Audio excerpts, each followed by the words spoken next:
welcome and thank you. I have been studying about men and women for 20 years now, almost 20 years. And I remember the day that I was in a training called Celebrating Men, Satisfying Women. Mm. And on that first day of the training, I learned that men needed to be needed. What?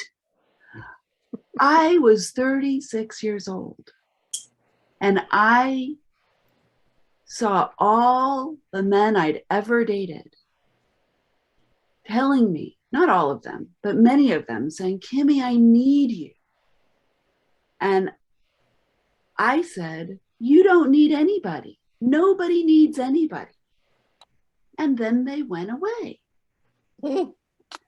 And I had always wanted to get married and have a family and have a great relationship. I imagined myself on a front porch, sipping iced tea on a sunny day, watching my grandchildren and great-grandchildren. And I went to not one, but 2 weddings of men I was deeply in love with. And I watched them marry other women. I was their buddy, not the one they wanted to marry. And I was really, really confused. And in this training, I learned that men need to be needed. It fills them up. It gives them a sense of pride to be able to provide and protect the people that they love and care about. And I was bug-eyed. I could not believe it.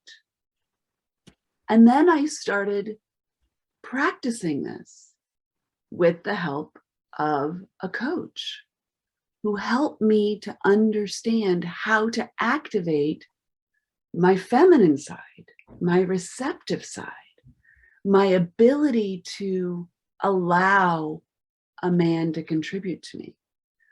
I learned that I could be a strong, powerful woman as I had been conditioned to be my entire life. I went to girls' boarding school and women's college, and I, sadly, have been known to throw a drink on a man at a party who poked me because I was a feminist. I was somebody who fought men and thought men were keeping me down and that they wanted me to be needy and pathetic and weak. And I did not want that. And this coach worked with me to help me be a strong, powerful woman and be voluntarily vulnerable.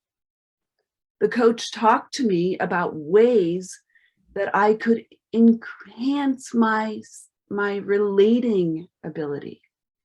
And what I found through this work is actually it's the cheapest facelift in town because I practice being receptive. I give quality information to my partner. Now I'm married. I've been with my husband for 15 years. And I would not be married if I didn't know what I know. But I give him quality information so that he can be my hero. And then I feel really happy and satisfied. It is a pretty great winning formula. In fact, when I do coaching with clients, men and women, but specifically women, I work with them on how to have a needs conversation that works. And I call myself a coach because I support them in navigating the skills that they need to be happy and have great relationships.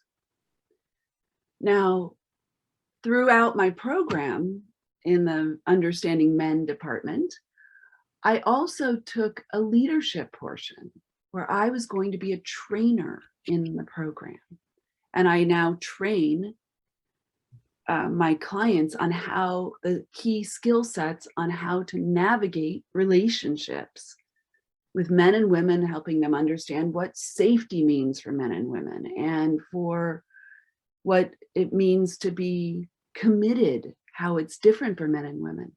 And in mentoring, you hear the concerns, you build rapport, which is similar to coaching, but it's more of a listening and relating experience, so that you're supporting them and guiding and being present to where they're at.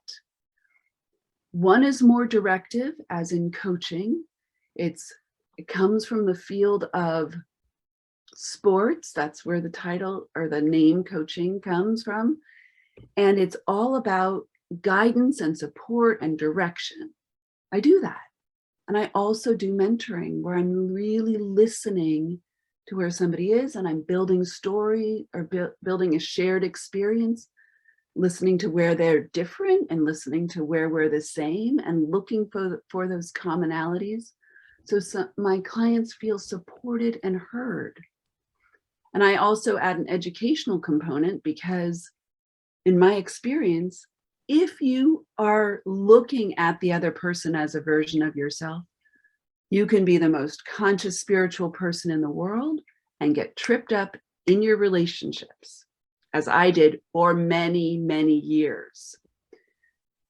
I think that coaching and mentoring in Toastmasters, it's sort of different. One is more like what Cynthia Stott does in terms of coaching somebody to be a great speaker.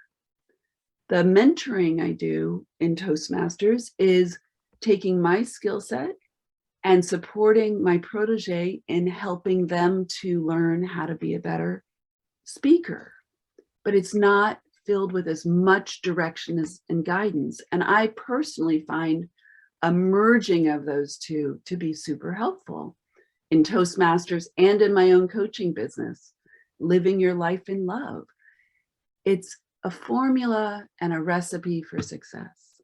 I'm Kimi Avary, and I am a relationship navigation specialist.